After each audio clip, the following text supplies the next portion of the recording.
বাংলাদেশ সীমান্তে এসে গাছ ও ফসল কাটতে শুরু করে একদল ভারতীয় নাগরিক। বিজিবিও এলাকাবাসীর তাড়া খেয়ে নিজেদের ভূখণ্ডে ফেরত গেলেও পরবর্তীতে আবারও সীমান্তে এসে বিজিবিও বাংলাদেশিদের লক্ষ্য করে ছুটতে থাকে ইট পাটকেল। এ ঘটনায় 2 বাংলাদেশির আহত হওয়ার খবরও পাওয়া গেছে। আমরা তো আপনি ভিডিওটা ছাড়েন, জেনে দেশের মানুষ জেনে আছে অস্ত্র যা আছে ককটেল মকটেল যা আছে সব ব্যস্ত করেন। আমাকে একটা বিষয় যে আমরা কখনো বাংলাদেশের মাটিতে তারাকে ঢুকতে দেবো না। আমরা যতটুকু রক্ত দিয়ে আমার দেশ স্বাধীন করেছি, এই দেশকে আমরা কখনোই ব্যবহৃত দিতে পারবো না, ভারতকে আমরা দেবো না, 1 ইঞ্চি মাটিও আমরা ছেড়ে দেবো না। 18 জানুয়ারি চাঁপাইনবাবগঞ্জের শিবগঞ্জ উপজেলার চৌকা সীমান্তে গমকাটাকে কেন্দ্র করে উত্তেজনা থেকে ভারত ও বাংলাদেশের সীমান্তবাসীর মধ্যে শুরু হয় সংঘর্ষ।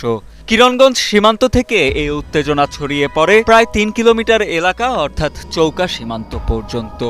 উত্তেজনার এক পর্যায়ে বিজিবি ও বাংলাদেশি নাগরিকদের লক্ষ্য করে বোমা ও টিয়ার শেল ছড়ে ভারতীয় সীমান্তরক্ষী বাহিনী বিএসএফ। চৌকা সীমান্ত এলাকায় 177/1 পিলারের সামনে যে কোনো একটা ঘটনাস্থলে ভারতের পাবলিক বাংলাদেশের পাবলিক একটা জুট ঝামেলা লাগে। সে জুট ঝামেলাকে নিয়ে ভারতের পাবলিক বাংলাদেশে এসে বোরে বাগান, আম গাছ, ফসল পানি সবকিছু নষ্ট করে দেয়। ভারতের বিএসএফ নিজের হাতে ইট পাটকেল গ্যাস বাংলাদেশের উপর নিরপেক্ষ করে। স্থানীয়রা জানান, বাংলাদেশের সীমান্তে ফসল ও গাছ নষ্ট করে ভারতীয়রা। চৌকা সীমান্ত এলাকায় প্রবেশ করে তারা অন্তত 30টি আম গাছ এবং শতাধিক বরই গাছ কেটে ফেলে। পরবর্তীতে বাংলাদেশিরা তাদের তাড়িয়ে দিলে সীমান্তে গিয়ে ইট পাটকেল ছুটতে থাকে তারা। সেই সাথে বোমা ও টিয়ার শেল নিক্ষেপ করে ভারতীয় সীমান্তরক্ষী বাহিনী বিএসএফ এর সদস্যরাও। এ ঘটনায় আহত হয়েছেন বিনোদপুর ইউনিয়নের ঘন্টলা বিশ্বনাথপুর গ্রামের জিয়ারুল ইসলামের ছেলে রনি এবং কালীগঞ্জ গ্রামের সিরাজুল ইসলামের ছেলে ফারুক।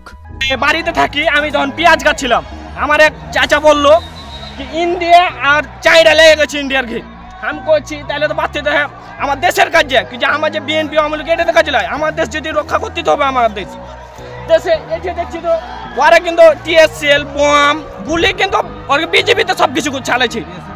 বিএসএফ ইটকুল টিএসএল সবই চালাইছে। আমাদের বিজেপির একজনের আঙুল ফেটে গেছে, একটা কাইটে লেছে, মানে 1 ইঞ্চির খন্ড লেগে আছে। পরের বাগানে মেলে গেলা গাছ কেটে ফেলে দিয়েছে, একজনের এটা একটা চোপ দিয়েছে, একজনের এটা একটা চোপ দিয়েছে। এ বিষয়ে border guard Bangladesh BGB Mahananda ব্যাটালিয়নের অধিনায়ক লেফটেন্যান্ট কর্নেল গোলাম কিবরিয়া জানান, সীমান্ত এলাকায় গাছ কাটতে দেখে ভারতীয়দের বাধা দেয় বিজিবি ও বাংলাদেশের সাধারণ মানুষ। এতে ভারতীয় সীমান্তরক্ষী বাহিনী বিএসএফ উত্তেজিত হয়ে গেলে শুরু হয় সংঘর্ষ। পরবর্তীতে ঘটনার দিন বিকেলেই দুদেশের অধিনায়ক পর্যায়ে পতাকা বৈঠক অনুষ্ঠিত হয়। সেই বৈঠকে এমন ঘটনার জন্য ক্ষমা চায় ভারতীয় সীমান্তরক্ষী বাহিনী বিএসএফ। এছাড়া সেই সীমান্ত এলাকা এখন স্বাভাবিক আছে বলেও জানান বিজিবির এই কর্মকর্তা। এখন পরিস্থিতি সীমান্তে জনগণ জড়ো হয়েছিল, কেউ নাই, আমরা বিজিবি তো হল আমরা রিকোয়েস্ট করেছি ভারতীয় জনগণ যারা এখন লাইনে আসছিল ওদেরকে সরে যাওয়ার জন্য, ওরা সরাই নিচ্ছে। তারপর ওখানে বিএসএফ অতিরিক্ত জনবল ছিল, জনগণও ওরা সরাই নিচ্ছে। ওরা দুইটা করছে আর ওরা রিকোয়েস্ট করেছে আমাদের জনগণ সরাই নেওয়ার একটু দেরি হইলেও আমরা সংবাদ 6টার মধ্যে বাংলাদেশ জনগণকে সরাই দিতে।